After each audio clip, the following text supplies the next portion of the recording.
72 weeks ago, Bernie Sanders brought forth the progressive agenda to the United States of America, and he has decided to bring forth again another progressive revolution, this time to complete the one he started. And I'm not making that up. Bernie Sanders, direct quote, in 2016, when we brought forth our progressive agenda, we were told that our ideas were radical and extreme. So says the radical and extreme frontrunner for the Democratic national nomination for president, behind intellectual heavyweight Joe Biden, but running a strong second, Bernie Sanders, bringing forth the progressive agenda in America. And he says it's time to fundamentally remake America. It's time that we fundamentally change the country. It's all about transforming our country, is what he said. I remember when Barack Obama decided to fundamentally transform the United States, and we got fundamentally transformed into a laughingstock with a 6.6% economic growth. So I'm sure more transformation is on its way. Gents, I'd love to tell you I'm making this up, but I'm not. So Bernie's has thrown his he's thrown his cap in the ring and has decided to run for president. Now, Steve, Bernie, as we all know, was the darling of the Ute during the last election with his promise for socialism for all. And I personally think that there's only one question to ask Bernie Sanders, and maybe you could answer this for me, and that is, sir, how is it that somebody who talks so much about sharing and the homeless problem owns 3 houses? They will never ask him that. What I want to know is, how does a guy? I would. Yeah, but how did a guy who has never held a real job, at least not in the last 40 some odd years, become worth $1 million and have 2 or 3 houses? How does funny, that happen? isn't it? And let me tell you the secret about socialists, the committed ones. I mean, I don't mean well, no, I do mean the cynical ones, because the committed ones are the ones who vote for this. The cynical ones are the ones who exploit them, because everybody thinks that they're going to be the guy with the nice dacha out in the woods. Nobody thinks they're going to be the body in the mass grave. Correct. And that's the appeal of socialism right there. This 2020 Democratic race is shaping up to the point, I swore to you 2 years ago I would never say this, and here I am about to say this. They're going to make me miss Barack Obama, because he at least had this knack with that lovely voice and cadence of his, when the teleprompter was running, of setting himself up as the reasonable guy, Mm-hmm. He would say, there are those on my side who say that we should nationalize everything and erect the ovens for the kulaks. There are those on the other side who say that capitalists ought to be given the right of prima nocta, and I say there is a better way. And that was his routine. That's not America. Yeah. Yes, that was his routine. You're right. It's not. He was very good at it. And this entire field of Democratic contenders for 2020, just to give you an idea of what this field is like, I saw a headline on Drudge that somebody was trying to pick the 10 most likely nominees out of the Democratic field. They could only narrow it down to the 10 most likely. Oh my God. Well, it's going to be an embarrassment of riches. Yeah, there are that many of them running, or forming their exploratory committees and all the rest. And all I can think is they're not trying this middle road thing that Obama tried, which was complete BS. But he still understood that he had to present himself as that centrist to mask his agenda. And next year's crop of Democrats are all like, "Yeah, we're going to round up the kulaks and starve them." Scotty, this is what actually fills me with an unbridled joy, is the idea that for the first time in my living memory, there are Democrats who are running on what they actually believe, not on what they want us to believe. Bernie's got a problem, and that is that there's a younger, hipper, well, pretty much anybody be younger or hipper, but there's a younger, hipper, more attractive, also, socialist out there, and her name is Alexandria Ocasio-Cortez, who's stealing all of the socialism spotlight. So Bernie's going to have to triple down on this in order to get the attention that he used to get, and he's still not going to get the attention.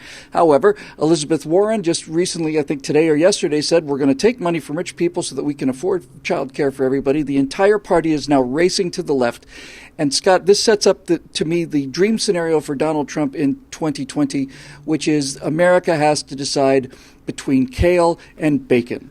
And which one do we think that they will pick?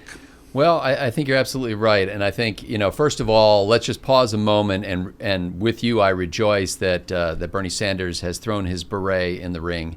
I think that, he's thrown his Communist Party in the ring. Every candidate kind of, marks out, has to pass this milestone. Bernie's also passing a stone at this point. And so I sympathize with him too. It's got to be a difficult passage for him. Idea, I've had it done with a Bulgarian pre-war catheter. Yeah, go ahead. That he he begat these progressive ideas. He begat them. Yes, this is like he brought them forth and begat them. That's right. These are the ideas that parted the matrix, and he brought forth into the world. He's special. Here's something like the progressive movement has been in its grave 100 years, but Bernie Sanders had just coined it. He's definitely laying down some fresh beats for the kids these days. Fat beats, yeah. I think that this is obviously the more we can divide that side of the aisle, the better off it is for whoever their eventual Republican nominee might be. I think that it works well for him or her. Could be anybody. I'm not saying who it is. And I think what it will do, though, is once again it will divide the Democratic Party because there is a strong coalition of far left, progressive, democratic socialists, call them what you will, who will insist that their party, come into the 21st century or at least the 18th century and get behind these ideas. And of course, the power, the locus of power in the party, though, doesn't lie with those people. These characters, even though they drive the public relations agenda, they don't drive the backroom wheeling and dealing. And there's still people like Debbie Wasserman Schultz who are in there actually pulling the levers of power.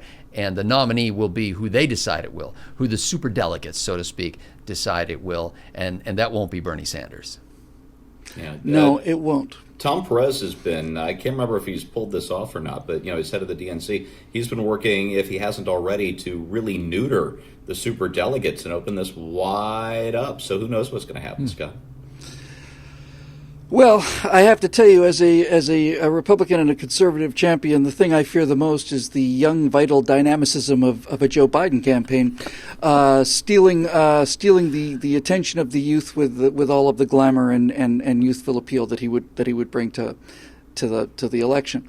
It's fun to joke about socialists, and I am actually genuinely relieved to hear them actually talking about what they actually believe in. Please, by all means, put a tax of 93% on every dollar made above $414,000. That was his 2016 campaign pledge, to which I responded, not that I was in that particular position, but if I had been, in that case, I'm going to make $213,999 that year, and all of the people that I would have hired by growing the business are going to be out in the cold, and that's the price you pay.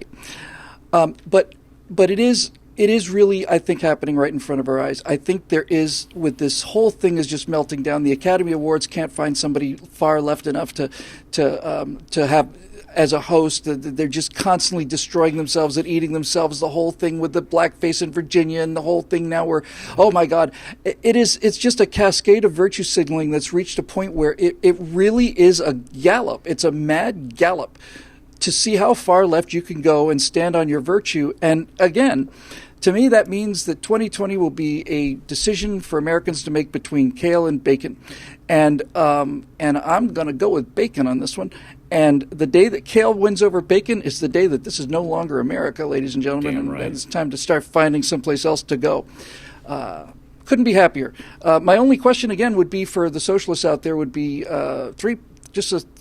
simple three-part question. Bernie Sanders owns 3 houses. Fidel Castro died with $900 million in his personal bank account. And the daughter of Hugo Chavez, who brought socialism to Venezuela, has $4.2 billion. explain and show your work. Good luck with that. Yeah. That'll do it for this edition of Right Angle, brought to you by yourselves, and for which we are eternally grateful. Yeah. Thank you so much for your patience and your continuing support. We got big things coming our way that I think you're going to be very happy with. So until next time, this is Bill for Stephen Scott and the rest of the crew here saying happy post-Valentine's Day. Pre-St. Patrick's. Happy pre-St. Patrick's Day celebrations, and we will see you next week on Right Angle.